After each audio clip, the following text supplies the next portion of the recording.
O que significa ser o mais forte? Seria pura força? Uma técnica bem aprimorada? Uma determinação imbatível? Todos esses fatores reunidos? Ou talvez o significado vá muito além dessas palavras? O que aconteceria se houvesse um personagem extremamente forte, de modo que a força fosse sua característica principal? Muitas histórias possuem esse tipo de premissa, de Superman a Dragon Ball, mas poucas com a profundidade de Jujutsu Kaisen. O que é a força em Jujutsu Kaisen? E o que significa ser realmente forte aqui? Você é o mais forte porque é Satoru Gojo ou você é Satoru Gojo porque é o mais forte? Essa foi a enigmática frase do Suguru Geto pro Gojo. Ela é perfeita para falar sobre o significado de ser forte em Jujutsu Kaisen, mas talvez ainda não seja tão fácil de entender. Então, vamos trocar isso por uma nova frase. Você forma suas habilidades ou suas habilidades formam você? Podemos reduzi-la e aprofundá-la mais ainda para o Gojo. Você se torna forte ou você nasce forte? Quando paramos para refletir sobre a vida do Gojo, percebemos que a frase do Suguru é uma afronta direta para sua personalidade. Quando alguém chama por ele, é pela sua força. Quando pensamos em uma característica dele, a principal é a força, de modo que é impossível imaginá-lo como um fraco, de modo que é impossível sequer aceitar que o mundo seria capaz de matá-lo. Porque na nossa cabeça, na forma como conhecemos o Gojo, ele é invencível. E sim, o Gojo é sim o mais forte, ou era, enfim, mas ele é constantemente um perdedor, de modo que ele sempre vence a batalha, mas sempre perde no propósito. Ele acaba com um jogo, mas não extrai nada do seu ataque, ele falha em descobrir qual foi o acordo do Sukuna para reviver o Yuji, ele defende o ataque à escola, mas perde os dedos do Sukuna, ele abre um buraco no Toji e o mata, mas perde seu melhor amigo e não consegue salvar a Rico.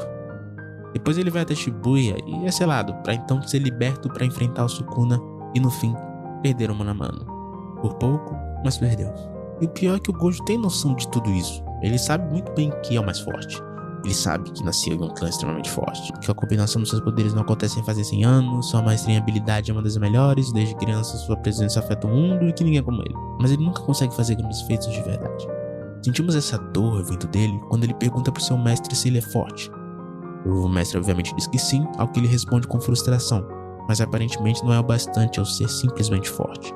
Os únicos que consigo salvar são as pessoas que estão prontas para serem salvas pelos outros. Quando eu li essa frase pela primeira vez eu fiquei um pouco confuso.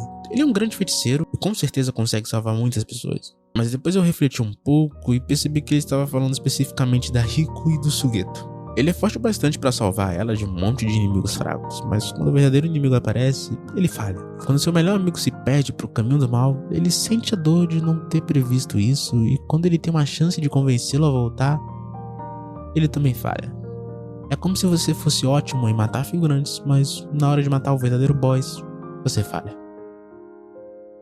Jujutsu é cruel. Bem cruel com Gojo e é cruel com a vida dos personagens no geral. E também é cruel com a forma com que os personagens evoluem.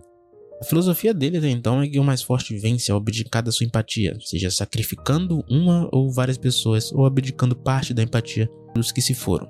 Isso é exatamente o estilo de vida do Sukuna. Se você não tiver percebido isso ainda, o Gojo expande o seu domínio com várias pessoas ao seu redor, correndo o risco de deixá-las vegetativas e causar lesões cerebrais.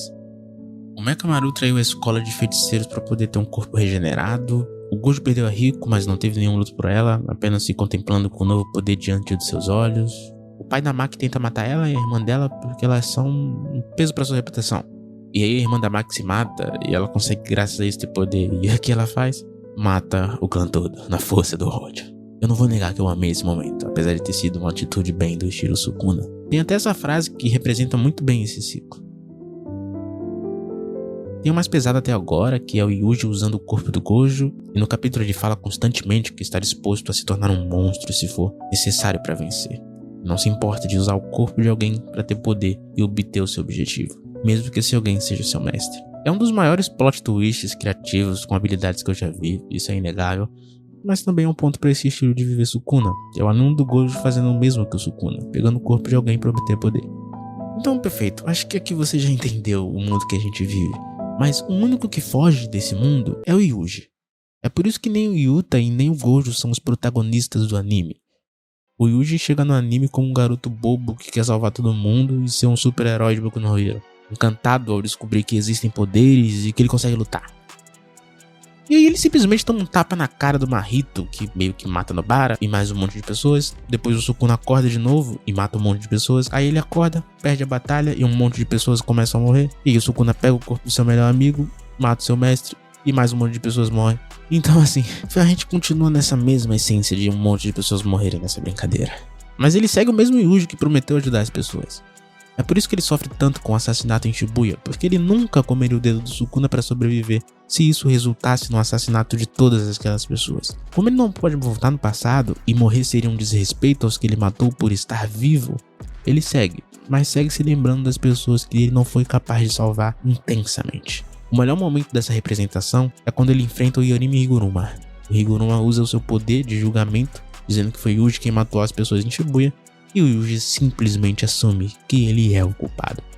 Sabemos que não foi ele quem matou aquelas pessoas, ele foi o Sukuna, mas ele sabe que se não fosse pelas escolhas dele, isso não teria acontecido. Por isso que o Yuji é o protagonista perfeito, representa um novo significado de força em Jujutsu Kaisen, porque o Yuji não sacrifica alguém em hipótese alguma e nem passa por cima dela ou da sua memória.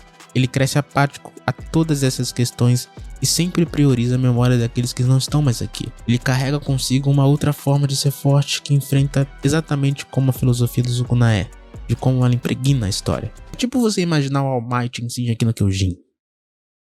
Ok, talvez eu tenha exagerado, mas a essência é essa. Tipo, em Shingeki no Kyojin, a força vem através do extermínio de seus inimigos. A questão é que aqui a empatia já foi pro caralho. Só resta os meus e os inimigos. É como se ele fosse o que Jujutsu caminha pra se tornar aos poucos. É completamente diferente de Boku no Hero. Aqui você é literalmente um herói. O Yuji traz todo um significado distante a essa filosofia de ser forte em Jujutsu Kaisen. É um significado bem oposto ao do Sukuna. Ele é forte porque ele resiste a tudo que o força a deixar de ser quem ele é. Cada segundo que ele sobrevive frente ao Sukuna é uma tremenda conquista. A filosofia de ser forte sem abdicar dos outros, de ser forte sem abandonar os seus ideais, mesmo que o mundo ao seu redor queira que você os abandone.